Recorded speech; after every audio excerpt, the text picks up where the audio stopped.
Come with me to a magical place where being labeled the pork queen is a compliment, where being nice is just a way of life, and where all leaders of the free world must pass through. Welcome to Iowa. Whether you're a current Iowan, an Iowa expat, or an Iowan at heart, this show is for you. This is the Iowa Podcast. Real Iowans, real talk, no drama. I'm Justin Brady, and it's been a little while, but I can't remember the exact date, but one of my favorite restaurants in Des Moines actually kind of went away for a while with plans to move. But then what happened?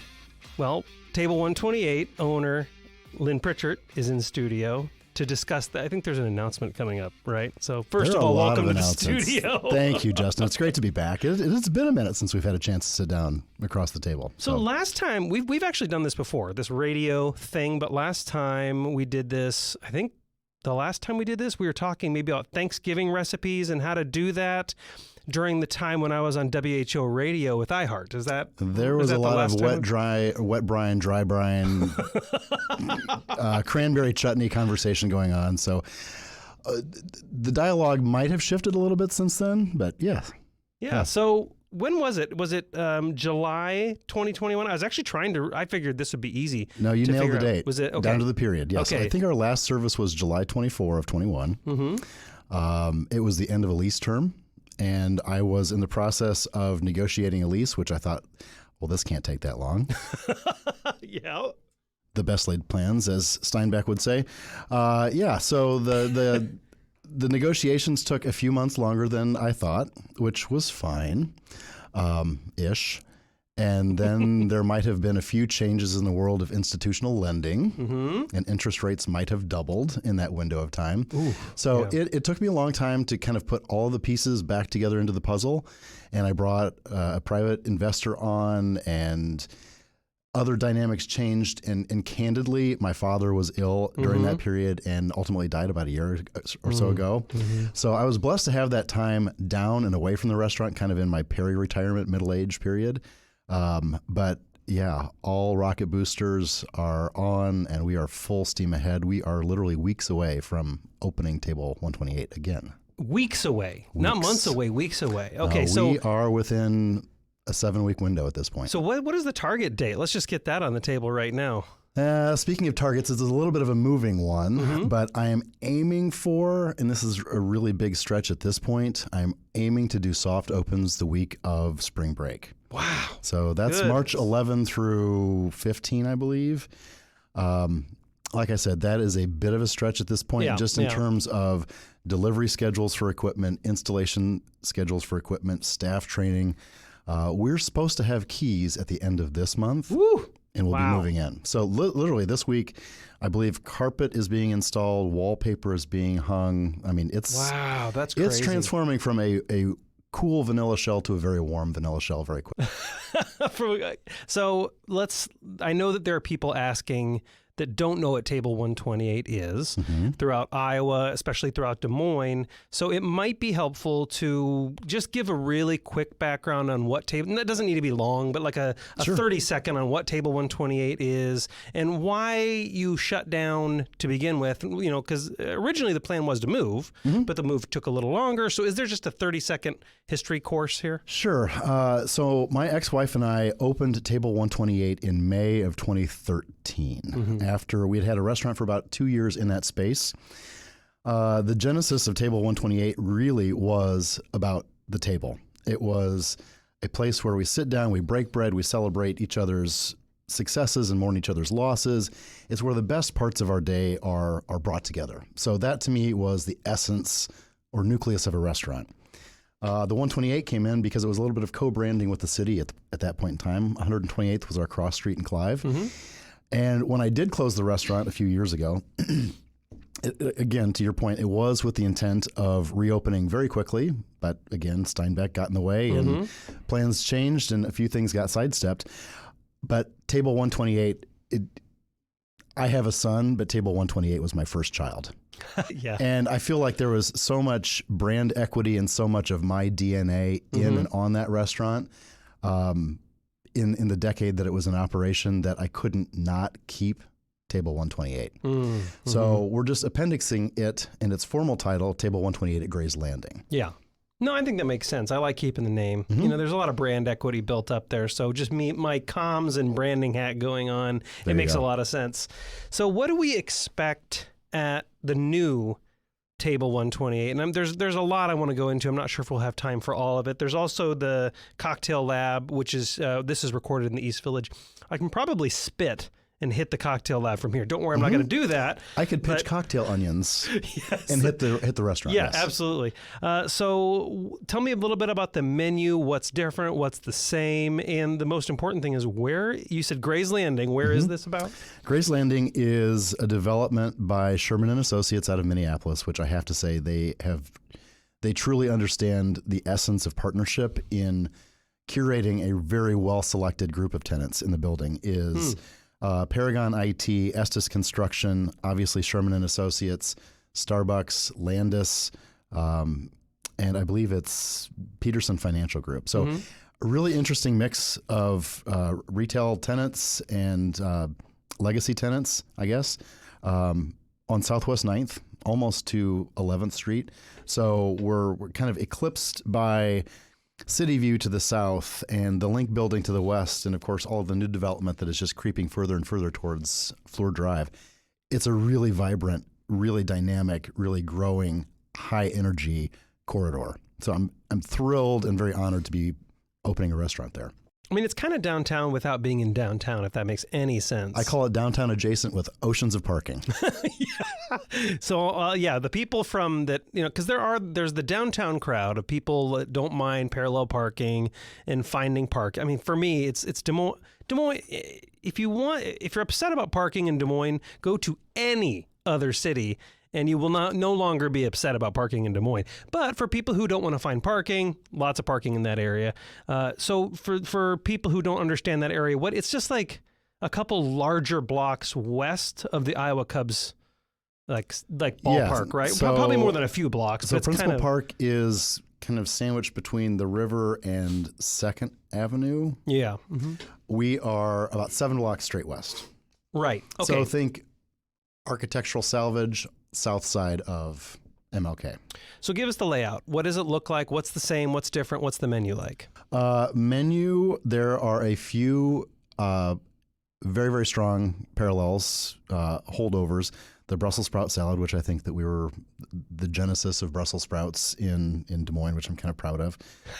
The Lynn's burger, which I almost kind of wish weren't making a reappearance. Really? Okay, interesting. I can only look at certain things 10 or 15,000 times and not get a little schizophrenic. And of course the chocolate chip cookies, which I think my career as the chef owner of Table 128 might have ended if I were to say I'm not bringing the cookies back.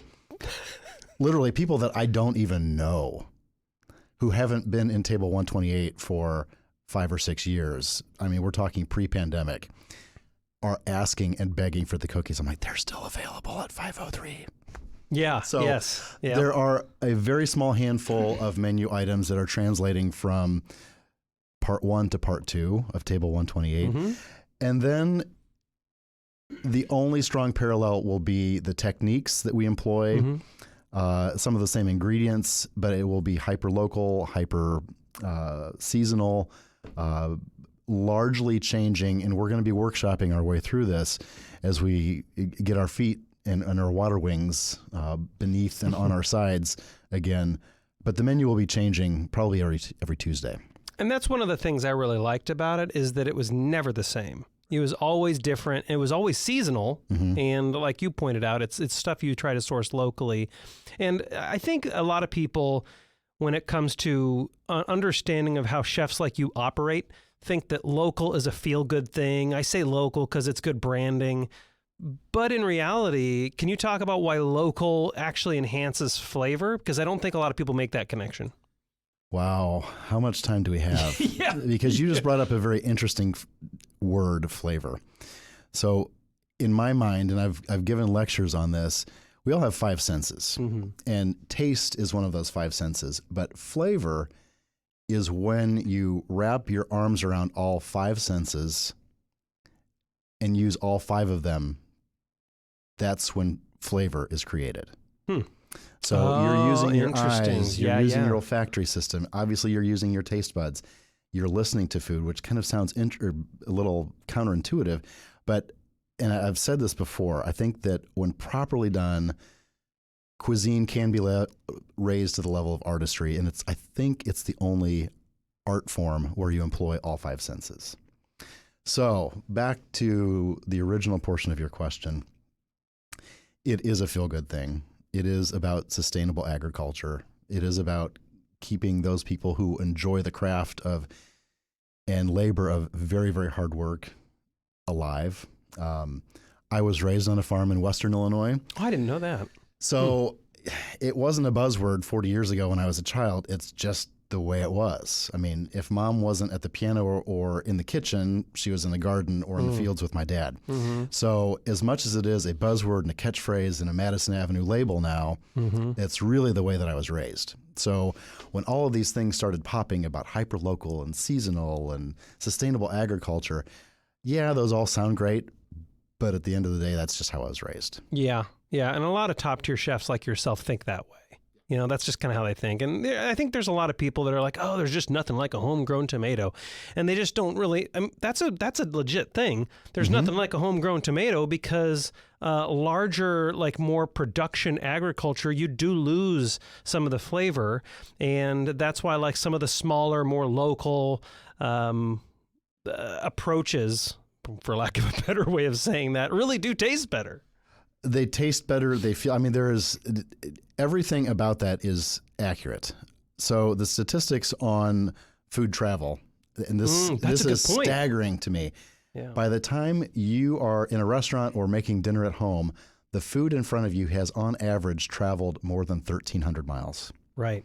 So, I mean, we're talking onions from the Yuma Valley in Arizona. We're talking lettuce from the Salinas Valley or Monterey Valley in California. We're talking carrots from Idaho and potatoes from the Pac Northwest. I mean, it's just staggering that the cost of distribution, but yet we still have quote unquote cheap food in the U.S. So yes, it is more expensive to eat local, and it's more expensive to support local, and it's more expensive to do all of these things. But when you think about all the additional costs, both environmental and impactful, it just makes sense to be doing these things locally. Yeah.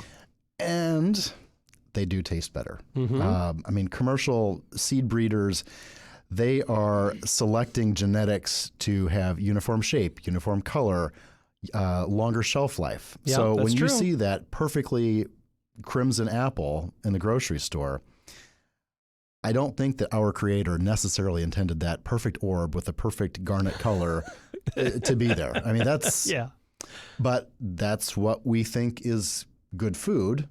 So we import these apples from 1,800 miles away to have a long shelf life.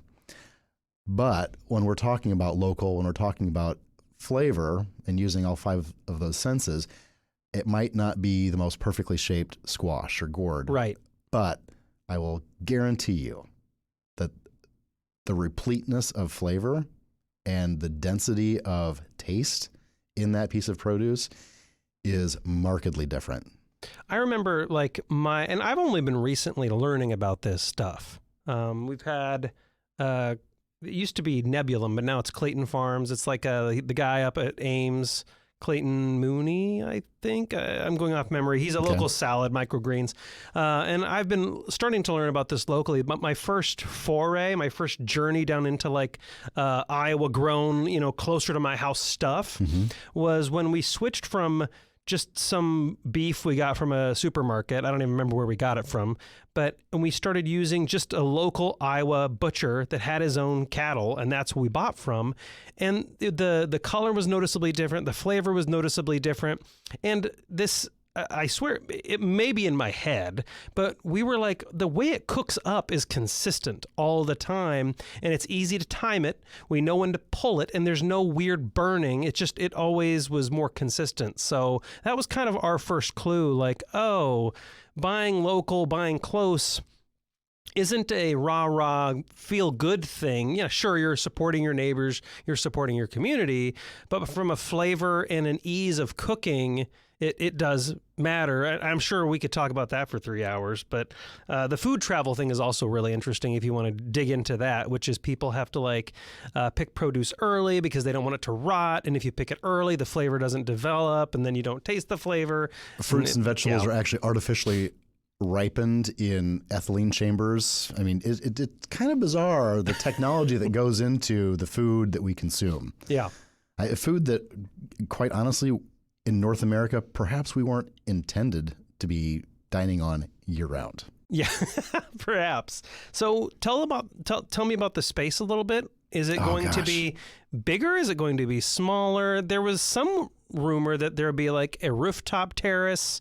How is this all shaking out? Because sometimes you have these plans. Sometimes things change. So what's the current status? Okay, the footprint of the restaurant is actually 65 square feet smaller. So it's a tiny little bit smaller than Table 128 Clive.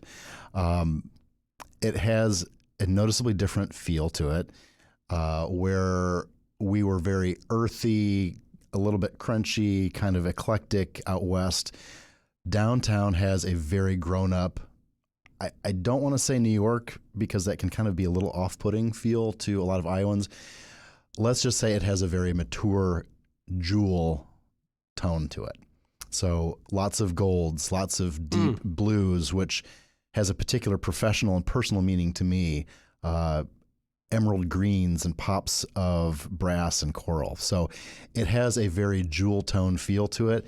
It has a very Art Deco meets Empire feel. It is very grown up. It's sexy and a little moody, but really elegant without being pretentious. We were talking before we started recording that the more nicer restaurants I go to, I'm seeing smaller and smaller footprints of space. I think there's a reason behind that, but that's a very tactical reason that is chosen, and it's not about saving square footage and real estate prices. It's something else entirely. I think part of it is in response to the pandemic. We're all a little gun shy, and we all it's still fresh. I mean, that trauma the bruises are still healing from that. So I think part of it is in response to that. Part of it is my philosophy, as the wheelhouse of my career has been in maybe not necessarily fine dining, but upper end dining. I like for myself and my staff to have that control. And I feel like when I go over the 100-seat mark, I stop losing the ability to see and touch every plate, every service, every night. So I've always been a fan of keeping that number under 100, and that's just me. I mean, other chefs clearly can command restaurants that seat 500 at a clip. That's not my comfort zone. Yeah. And I believe in putting people in safe places where they can let their skills thrive and shine. Below 100 is where I work really well. So our dining room seats actually 64, and our private dining room, which is going to be so beautiful. I am so proud of it, and that's actually our Table 128. Seats an additional 8. So we actually have a little bit smaller both footprint and seat count at Table 128. However, our patio is about 4 times the size. So there is a patio. A very large patio, which I'm a little unnerved about because our kitchen is so condensed and small. All of a sudden, the doors open and I go from 72 seats to 120 seats. Oh, so wow. we're gonna instead of populating the entire patio with tables, I'm going to have a couple soft seating venues, so it can be for drinks loungier, and stuff like that. Yeah, happy hours, or after dinner drinks. Sure, something to just a little bit loungier, a little bit less. I have to sit proper at a table. Yeah. So that way you're also removing a little bit of burden from the kitchen. Yes. And putting some of it on the bar staff as well. Absolutely. Yeah. And which makes part sense. of that, again, is in response to pandemic. If we are ever in an environment where we have to be socially distanced again or physically distanced again. Oh, gosh, I hope not. I hope not, too. Don't say that out loud. But it's something that I have lectured on at the CIA. It's things that I've brought up with the powers that be at DMAC and at Indian Hills. awareness of, how do I best describe it? Pivot positioning. Yeah. Which we all had pivot despair coming out of the pandemic. Pivot fatigue.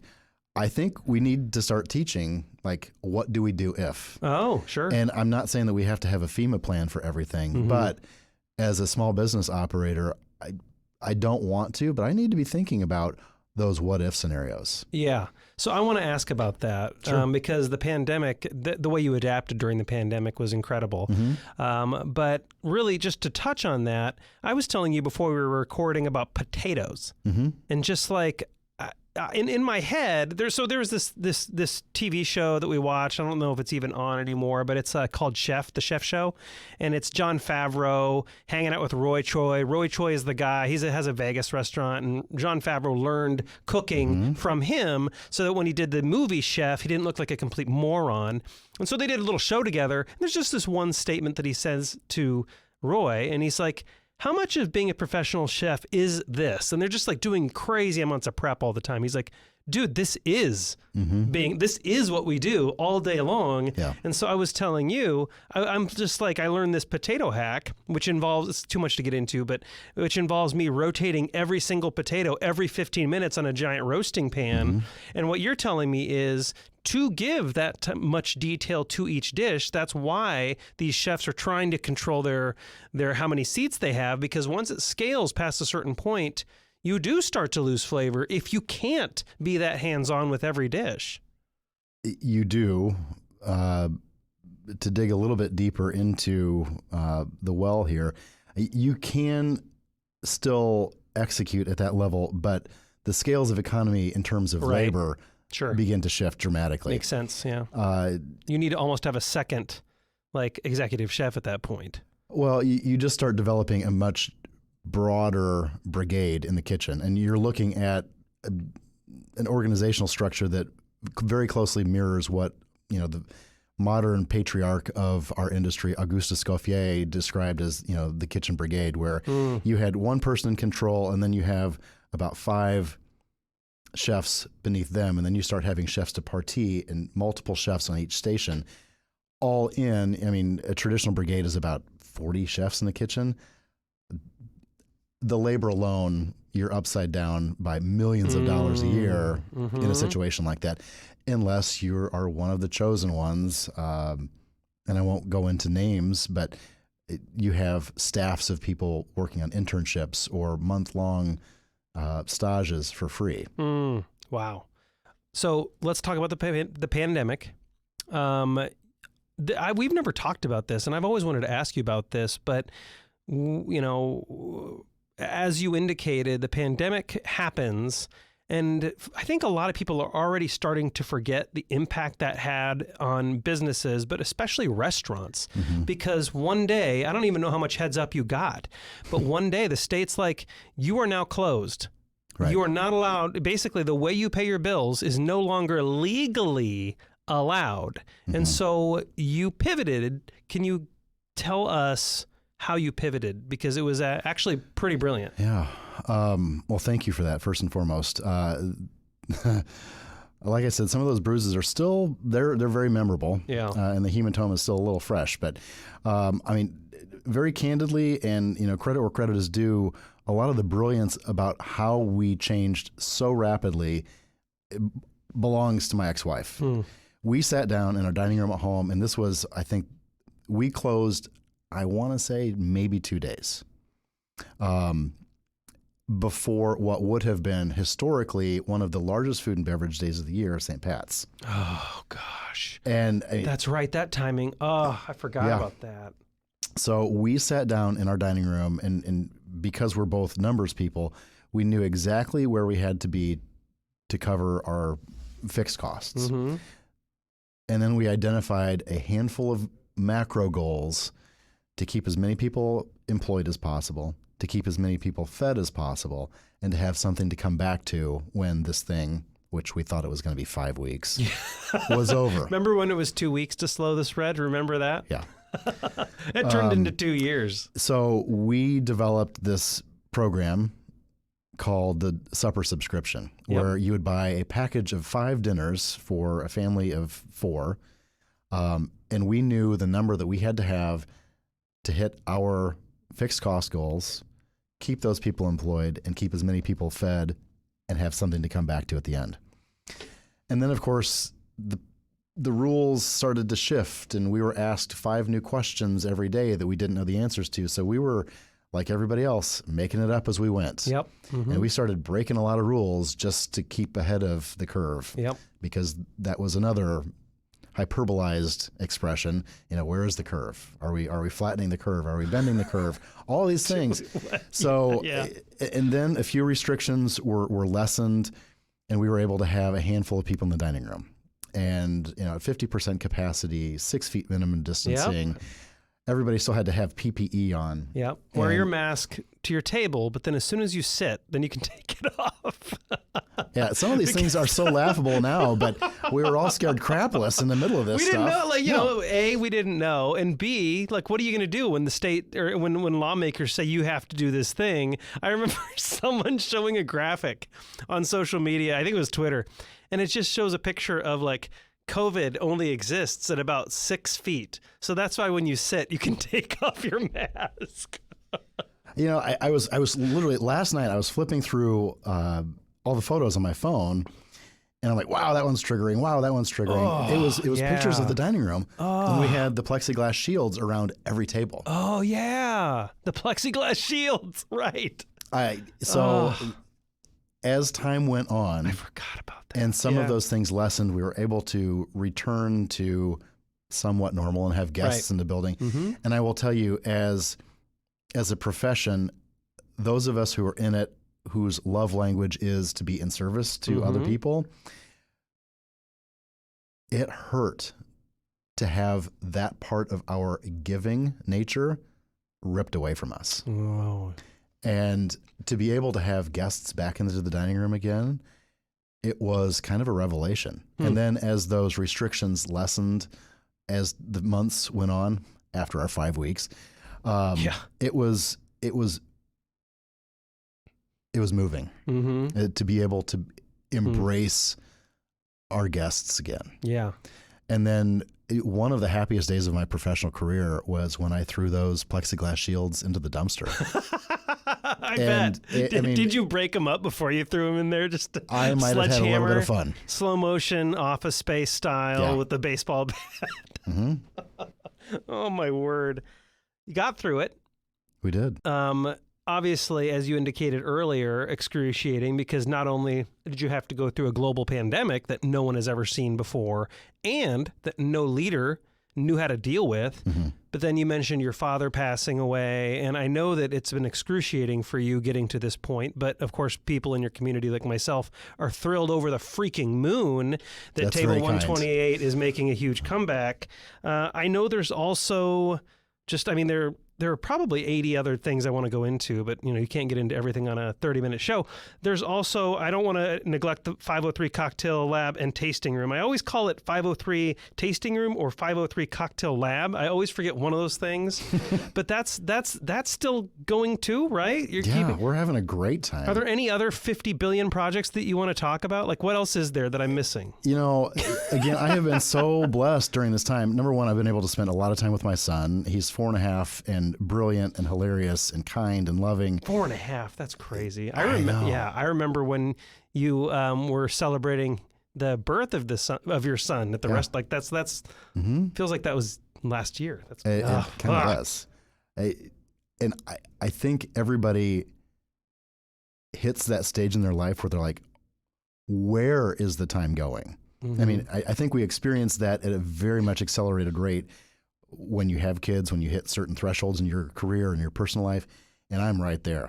How did 4.5 years happen?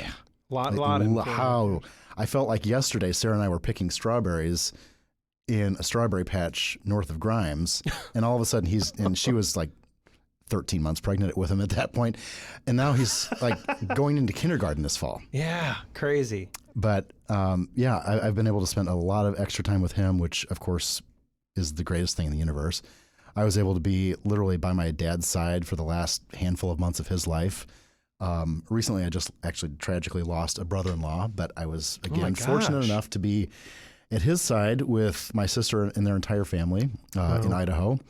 I have kept very busy with some consulting projects for some regional things that I can't dig too deep into.